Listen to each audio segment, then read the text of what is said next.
The Girl in the Shadows, a Millionaire's Secret Savior. Warning: what you are about to hear is not just a story. It's a chilling glimpse into a hidden world, where innocence collides with unspeakable betrayal, and a secret life saves another. Before we dive into this heart-stopping tale, make sure to subscribe to our channel and hit that like button if you're ready to uncover the truth. And trust me, you'll want to share your thoughts in the comments below. Part 1. The Hidden World. Lily stirred, the first rumble of an engine echoing from the Grand Estate's main driveway. 6 a.m. Always 6. First the gardener, then the cleaner, and finally Mr. Davies, the chauffeur. She stretched on her small mattress, nestled behind stacks of forgotten toolboxes. 6 years old, and for 3 months, this abandoned garage had been her silent sanctuary within the sprawling mansion. No one knew she was here. She'd mapped out their routines, the security camera blind spots, and perfected the art of scavenging food without a trace. Her stomach growled. Yesterday, a trip to the kitchen was impossible.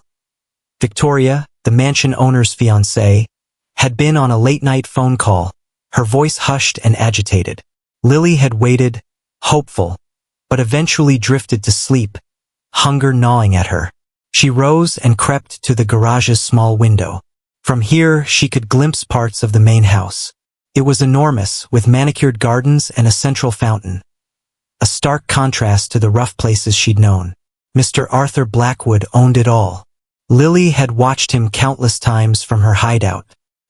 He was a tall man, always impeccably dressed in expensive suits, driving cars worth more than she'd ever seen.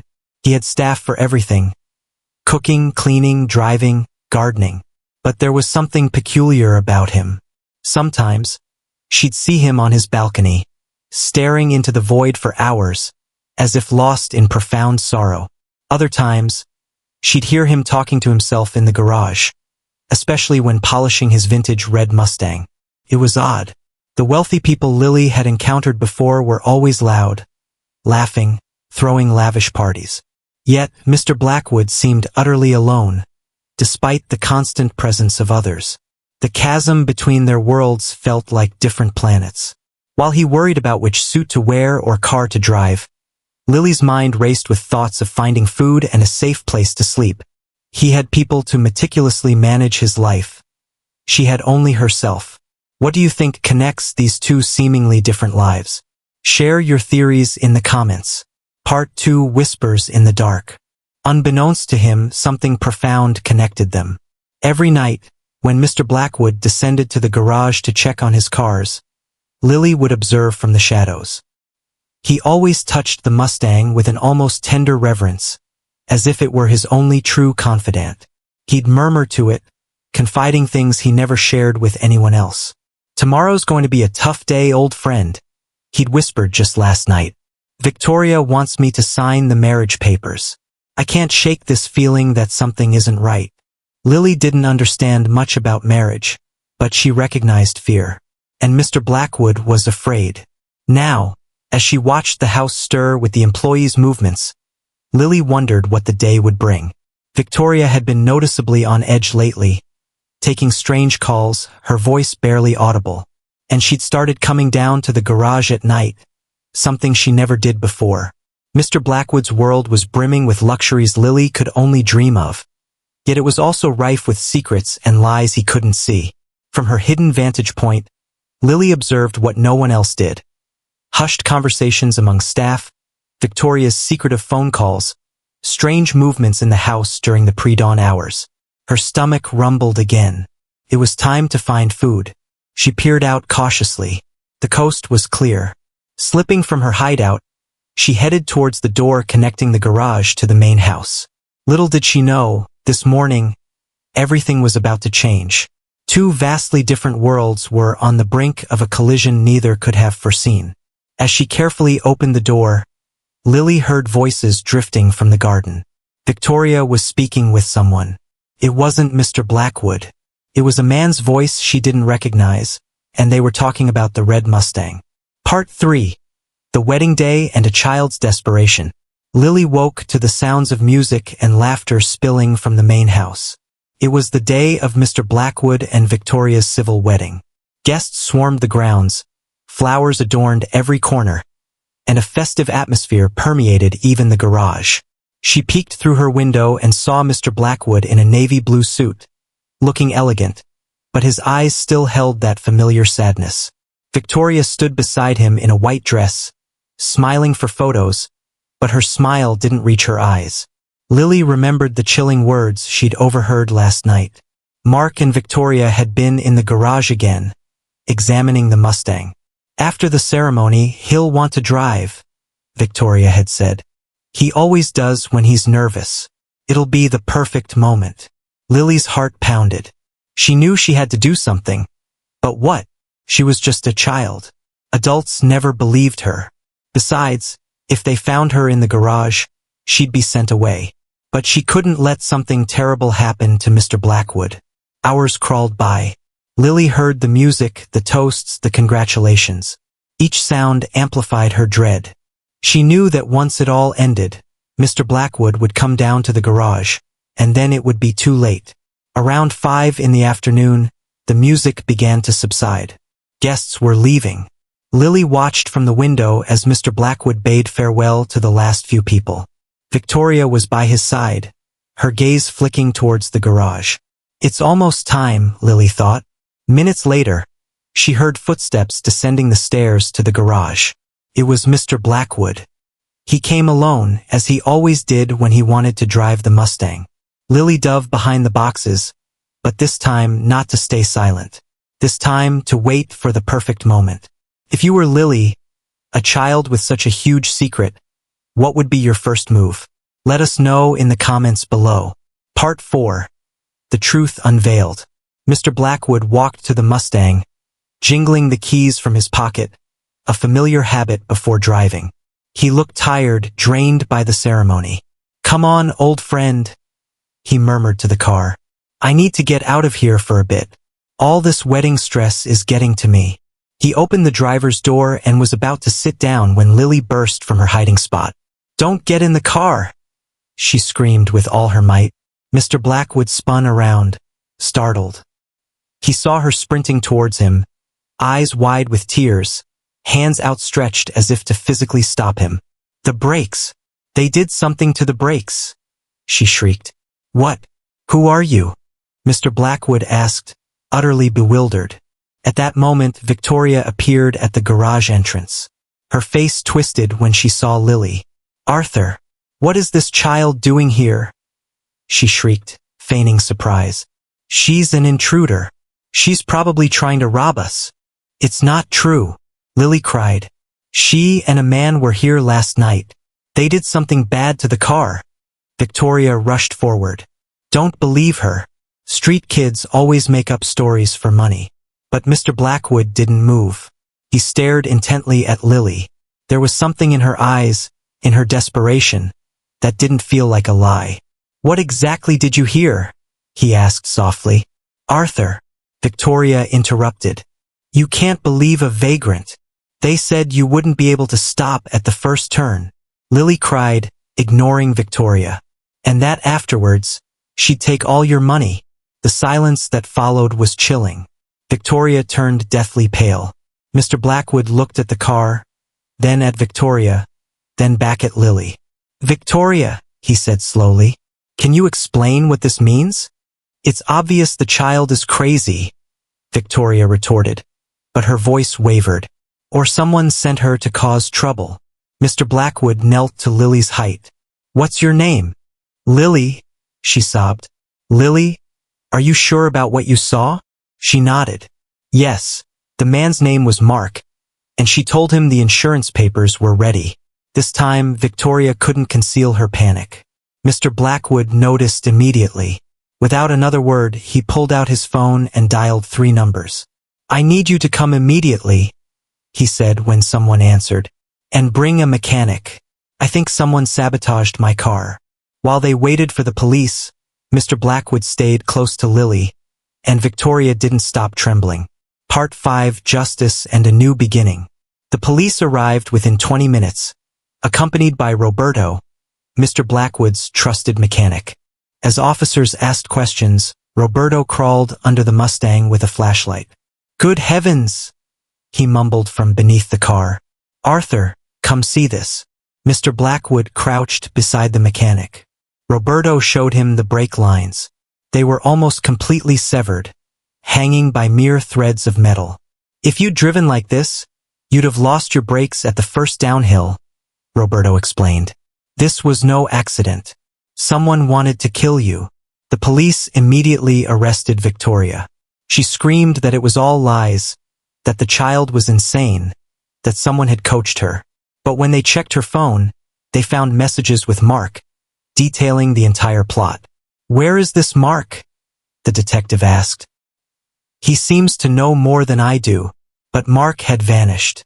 His apartment was empty, his bank accounts closed, as if he'd never existed. Journalists arrived that same night. The story was perfect.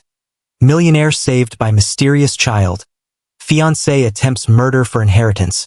Plot uncovered on wedding day. Headlines blared across every newspaper. But Lily knew nothing of it. Social workers had taken her to a children's center while they decided her fate. Mr. Blackwood didn't sleep that night. He couldn't stop thinking about the child who had saved his life.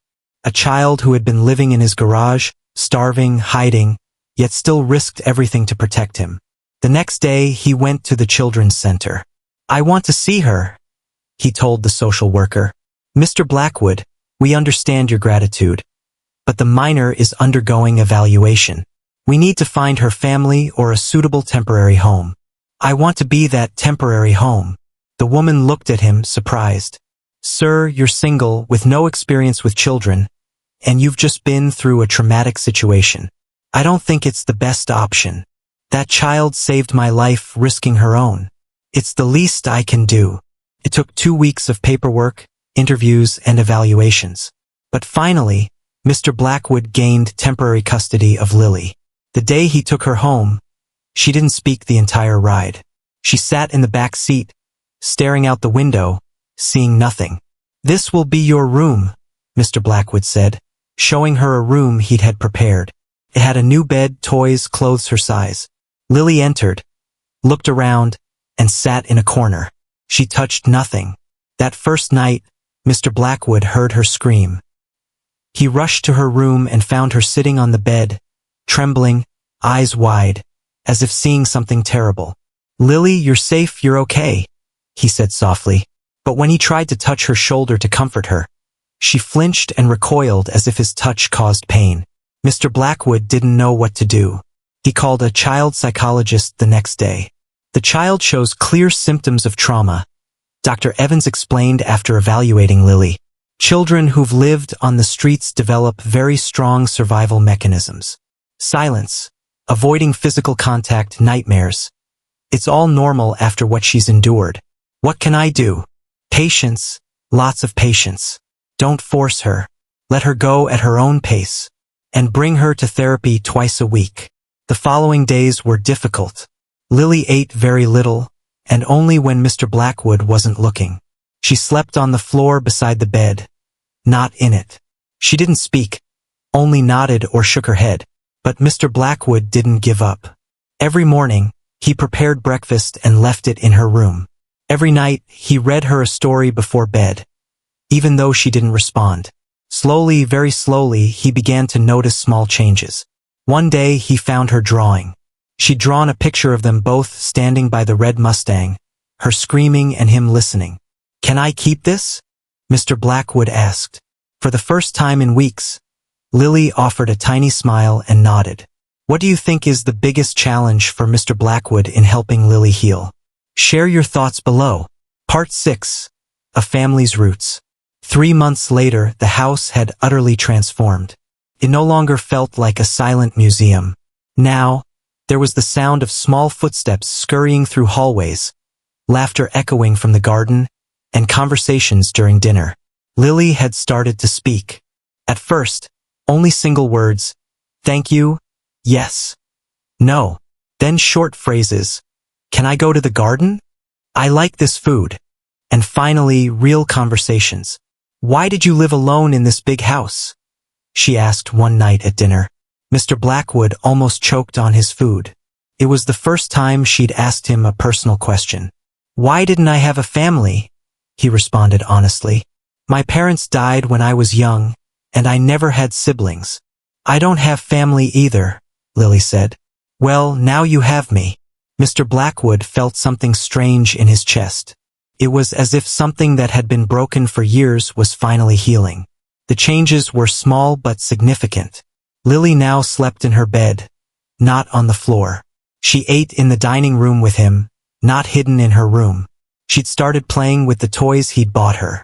She'd even befriended Mrs. Rose, the cleaner, who now taught her to bake cookies on Saturdays. But the most pivotal moment came one afternoon when Mr. Blackwood was working in his office.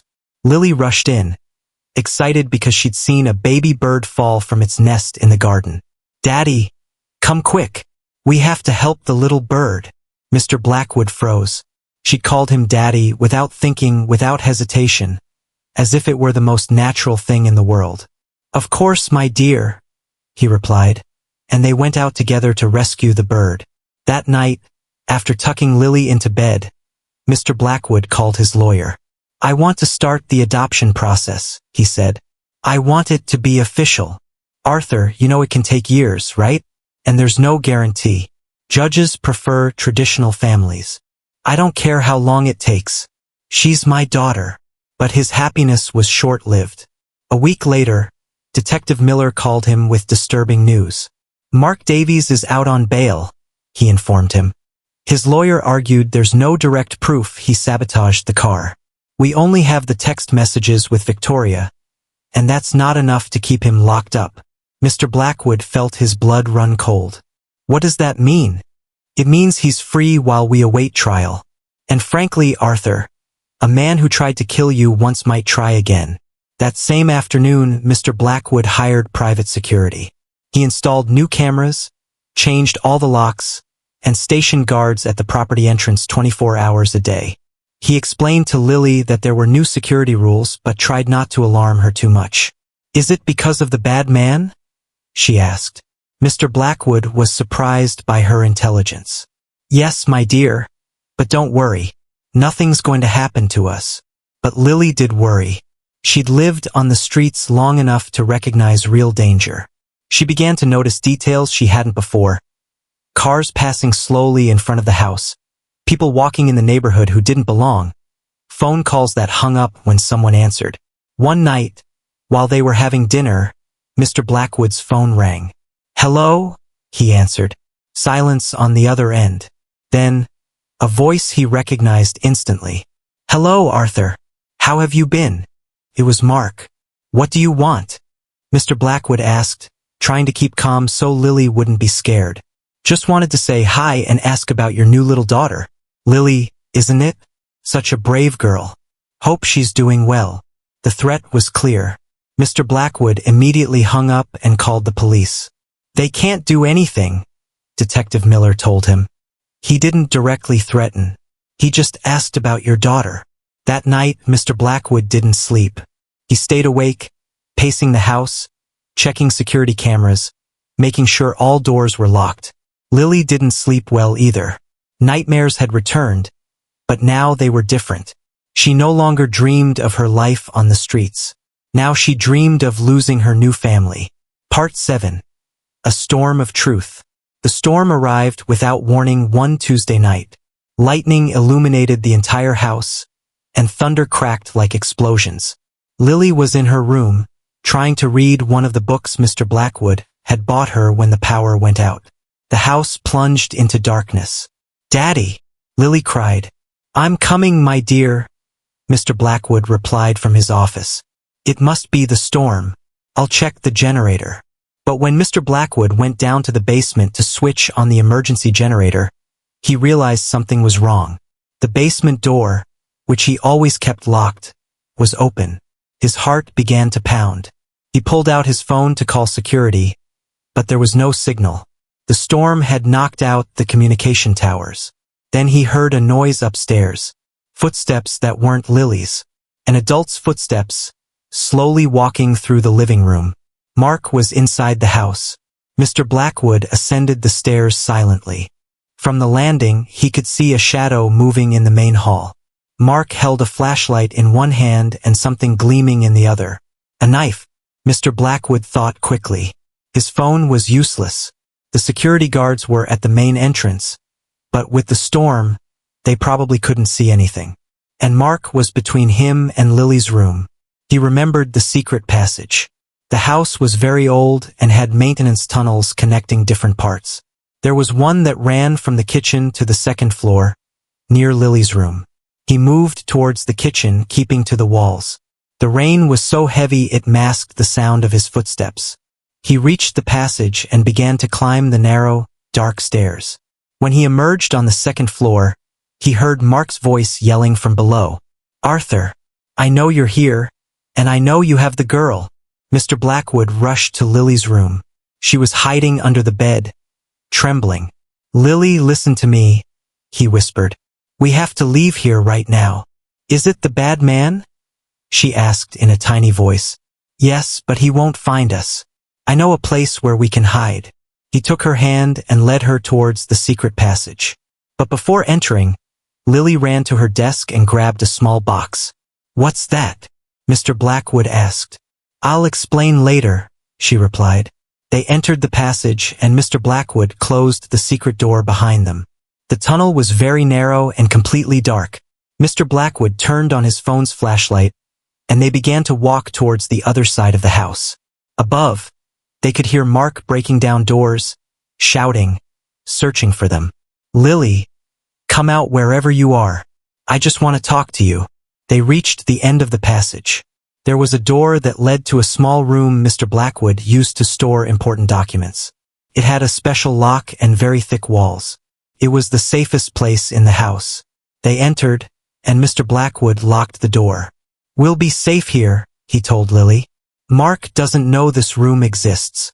Lily sat on the floor and opened the box she'd brought. Inside were papers, photos, and documents. "What is all this?" Mr. Blackwood asked. "It's the evidence," Lily replied. "The papers Victoria and Mark thought no one would find." Mr. Blackwood took the documents and examined them under his phone's light. They were copies of insurance policies, contracts, printed emails, and photos of Mark and Victoria together in various locations. "When did you get all this?" "Over the last few months when they came down to the garage to plan things. Sometimes they'd leave papers. I kept them because I thought they might be important." Mr. Blackwood couldn't believe how clever his daughter was. Without knowing it, she had been collecting evidence that could send Mark to prison for a long time. Upstairs, the noises had subsided. Mark had stopped shouting, but that wasn't good. It meant he was searching more carefully. Suddenly, they heard sirens in the distance. The security guards had finally realized something was wrong. "The police are coming," Mr. Blackwood whispered to Lily. "We just have to wait a little longer." The sirens grew closer and closer. Then, they heard running footsteps, a door slamming shut, and then silence. Mark was gone. They waited 15 more minutes before leaving the secret room. When they finally opened the door, the house was filled with police officers holding flashlights. "We're here," Mr. Blackwood shouted. They were found safe and sound, and Lily still held the box of evidence in her hands. Part 8. The Verdict and a Daughter's Wisdom. 2 weeks after the incident, the prosecutor summoned Lily to give her official testimony. The case against Victoria and Mark relied heavily on what she had seen and heard during those months living hidden in the garage. On the day of the testimony, Mr. Blackwood woke early and prepared Lily's favorite breakfast, pancakes with syrup and strawberries, but she barely touched her food. "Are you scared?" Mr. Blackwood asked. "A little," Lily admitted. "What if they don't believe me? What if they think I'm lying?" "My dear, you just have to tell the truth. Exactly what you saw and heard, nothing more." In the courthouse, the room was packed with journalists, lawyers, and curious onlookers. When Lily entered, hand in hand with Mr. Blackwood, all conversations ceased. She was too small to be in such a place, yet her presence was key to the entire case. The judge was an elderly man with a white beard. He smiled at Lily as she approached the stand. "Hello, Lily. Do you know why you're here?" "Yes, sir. To tell what I saw in the garage." "Perfect. You just have to tell the truth." okay? Lily nodded and looked towards where Victoria and Mark sat with their lawyers. Victoria glared at her with hatred, but Lily was no longer afraid. The prosecutor approached her. She was a young woman named Ms. Davies. Lily, can you tell us how you came to live in Mr. Blackwood's garage? I was looking for somewhere to sleep. I'd been in other places, but they always chased me away. The garage had boxes to hide in and a small window to see if anyone was coming. How long did you live there? About 3 months. I learned everyone's schedules. I knew when I could go out for food and when I had to hide. And during that time, you saw Miss Thorne do something strange? Lily looked at Victoria before answering. Not at first, but in the last few weeks she started coming to the garage at night. She never used to. What did she do when she came down? She talked on the phone. She always said things like, "It's almost time," or "Everything's ready." Once I heard her cry, but they weren't sad tears. They were tears of someone who's very angry. Victoria's lawyer stood up. Your Honor, the child is speculating about my client's feelings. Sustained, the judge said. Lily, just tell us what you saw and heard, not what you think it meant. Okay, Lily replied. The night before the wedding, Victoria came to the garage with a man. He was tall and had a scar on his face. Had you seen that man before? No, but she called him Mark several times. Mark shifted uncomfortably in his chair. His lawyer placed a hand on his arm to calm him. What did they do that night? They talked about Mr. Blackwood's red car. Mark got under the car with some tools. They were there for about an hour. Did you hear what they said? Lily took a deep breath. This was the most important part. Victoria said that the next day, after the wedding, Mr. Blackwood would want to drive the Mustang. That he always did when he was nervous. Mark said something about the brakes and the first turn. Then Victoria talked about insurance and keeping all the money. Are you sure that's what they said? Yes. I got very scared because I knew they wanted to harm Mr. Blackwood. The prosecutor showed some of the documents Lily had saved. Do you recognize these papers? Yes. Victoria left them in the garage several times. I kept them because I thought they might be important. Why did you keep these papers? Because living on the streets, you learn to notice everything. Adults who plan bad things always leave clues. And because Mr. Blackwood was kind to me. Once he saw me near the kitchen, and he didn't yell or chase me away. He just looked at me with a worried expression. Victoria couldn't hold back anymore. She rose from her seat, shouting, "This is ridiculous. You're believing a vagrant." Someone probably trained her to say all this. The judge banged his gavel. Silence. Sit down immediately or I'll have you removed from the courtroom. But the damage was done. Everyone had seen Victoria's true personality. Her coldness, her disdain for a 6-year-old child who was only telling the truth. The prosecutor smiled. It was exactly what she needed to happen. This moment changed everything. What did you feel when Lily spoke her truth? Tell us in the comments. Part 9. A family's unbreakable bond. 3 months after the testimony, the day of sentencing arrived. The courtroom was fuller than ever. The case had captured the nation's attention. A 6-year-old girl had saved a millionaire's life and helped uncover a murder plot. Mr. Blackwood and Lily arrived early. She wore a blue dress they'd bought especially for the occasion. She was no longer the scared, silent child of months past. Now she walked confidently, hand in hand with her father. Nervous? Mr. Blackwood asked as they waited for the hearing to begin. No, Lily replied. We already told the truth. Now we just have to wait. The judge entered, and everyone stood. Victoria and Mark sat with their lawyers, but they looked very different from how they had at the trial.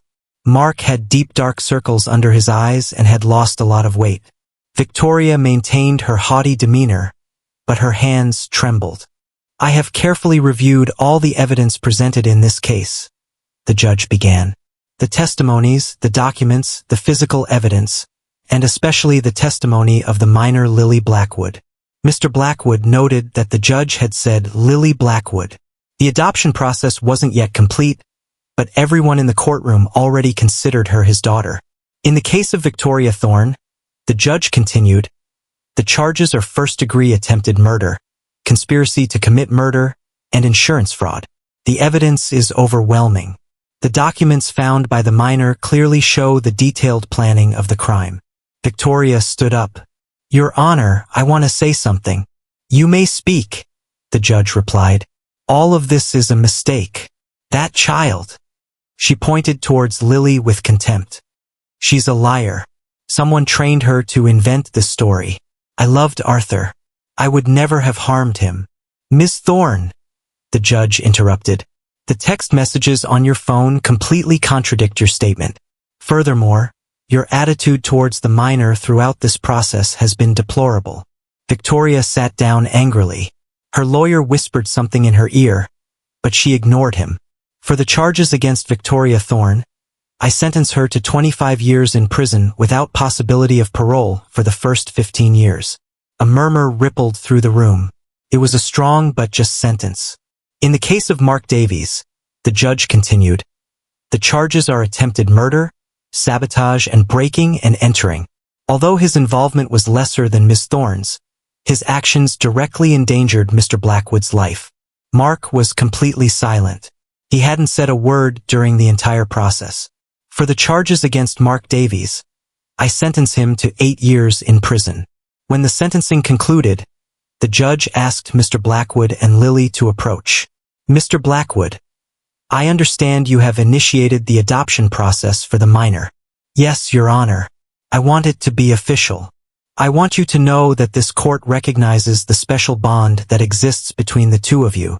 A child who risks her safety to save someone, and a man who opens his heart and home to protect her. That is true family. The judge turned to Lily. Young lady, your bravery not only saved a life but helped bring justice.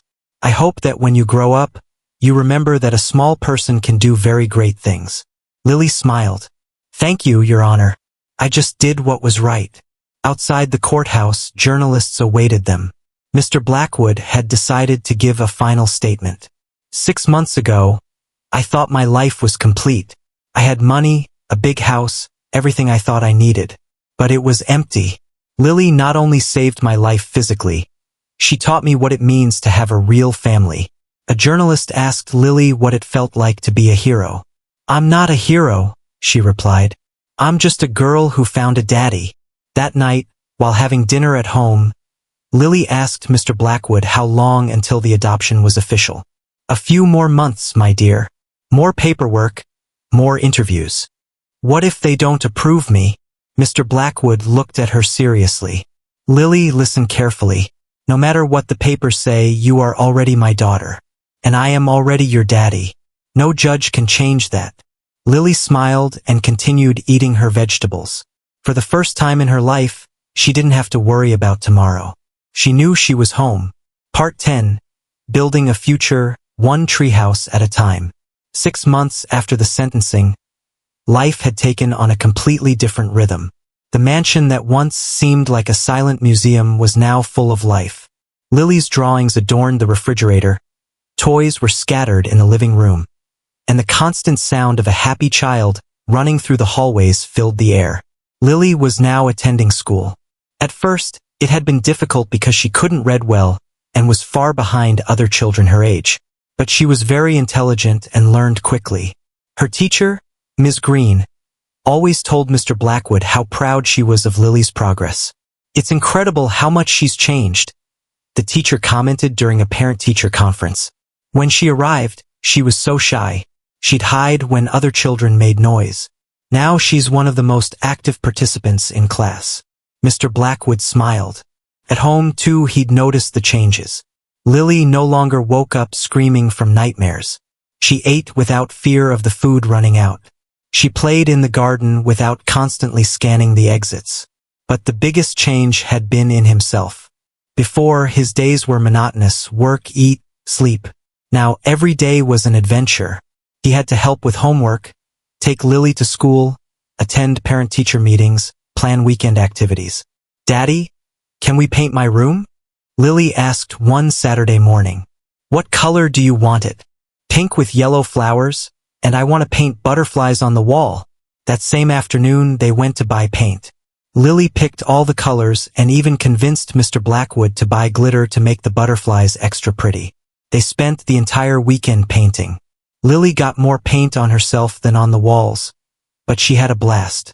Mr. Blackwood had never touched a paintbrush in his life, but he discovered he enjoyed working with his hands. "Do you like how it turned out?" Lily asked when they finished. The room looked like a rainbow had exploded. Colors were everywhere, butterflies of different sizes, and even a wall where Lily had painted with her hands. It was a beautiful mess. "I love it," Mr. Blackwood replied honestly. "It's perfect for you." That night, while Lily was bathing, the phone rang. It was his lawyer with news he'd been waiting for months. "Arthur, I have good news. The judge approved the adoption. It's official. Lily is legally your daughter." Mr. Blackwood felt his legs tremble. After months of paperwork, interviews, and psychological evaluations, the moment had finally arrived. When Lily emerged from the bathroom in her unicorn pajamas, Mr. Blackwood was waiting with a huge smile. "What happened? Why are you so happy?" she asked. "Sit here with me," he said, patting the spot next to him on the bed. "I have something to tell you." Lily sat down, curious. "Do you remember all the papers we've been signing? The social worker visits? The psychologist appointments?" "Yes, you said it was so I could stay with you forever." "Exactly. Well, they just called to say it's official. Legally, you are my daughter, and I am your daddy." Lily looked at him, eyes wide. "Does that mean no one can take me away from here anymore?" "No one. Never. This is your home forever." Lily threw herself into his arms with such force she almost knocked him off the bed. They stayed like that, embracing for a long time. "Do you know what this means?" Mr. Blackwood asked her. "What? That you have to put up with me being your grumpy dad for many years?" Lily laughed. "And you have to put up with me being your mischievous daughter. Deal."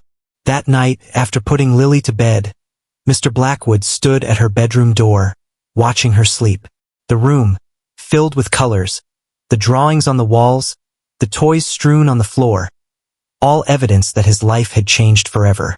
A year ago, his biggest worry was what suit to wear to work. Now, he worried about whether Lily had done her homework, if she was eating well, if she was happy. And he had never been happier in his life. The next day, they planned to go to the park to celebrate. Lily wanted to swing and feed the ducks. Afterward, they'd get ice cream and maybe go to the movies. They were simple plans, but perfect, because finally, after so many years, Mr. Blackwood had understood something important. Happiness isn't bought with money. It's built with love. Part 11. A home built on love, meaningful ending. A year later, the mansion's garden had completely transformed. Where there had once been only perfectly manicured lawns and symmetrically arranged flowers, there were now swings, a slide, and in the center, the most important project of all, a treehouse. Construction had taken 3 months. Mr. Blackwood had hired a professional carpenter, but Lily had insisted on helping with everything. She'd chosen the wood, the paint colors, and even the design of the small windows. "I want it to have a secret door," Lily had said while reviewing the plans. "And a rope to climb, not regular stairs." "Why do you need a secret door?" Mr. Blackwood asked her. "Just in case we ever have to hide again. But this time it'll be for fun, not fear." Mr. Blackwood understood exactly what she meant. The memories of the garage and living in hiding would never completely disappear, but now Lily had transformed them into something positive. The treehouse was perfect.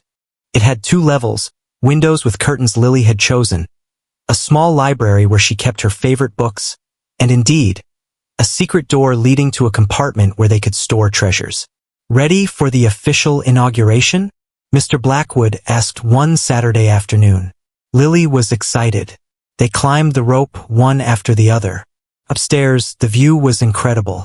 They could see the entire garden, part of the city in the distance, and mountains on the horizon. They sat on the cushions they'd placed on the floor of the little house. Lily had brought juice and cookies she'd made with Mrs. Rose that morning. "Daddy," Lily said after a while in silence, "do you remember when you asked me if I was scared the day I testified?" "Yes, I remember. I lied a little." I was scared, but not of talking in court.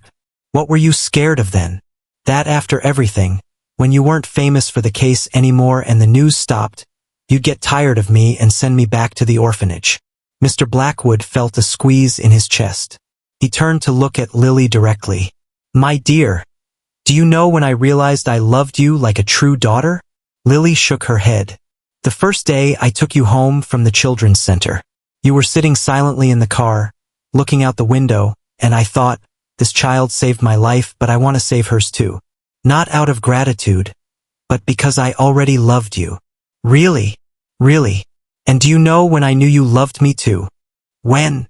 The first time you called me Daddy. You were worried about the little bird that had fallen from the nest.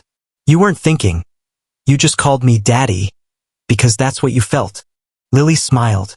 That little bird is all grown up now. Sometimes it comes to my bedroom window. Just like you. You're grown and strong too. They sat in silence, watching the sun begin to set. The sky was turning orange and pink. Daddy?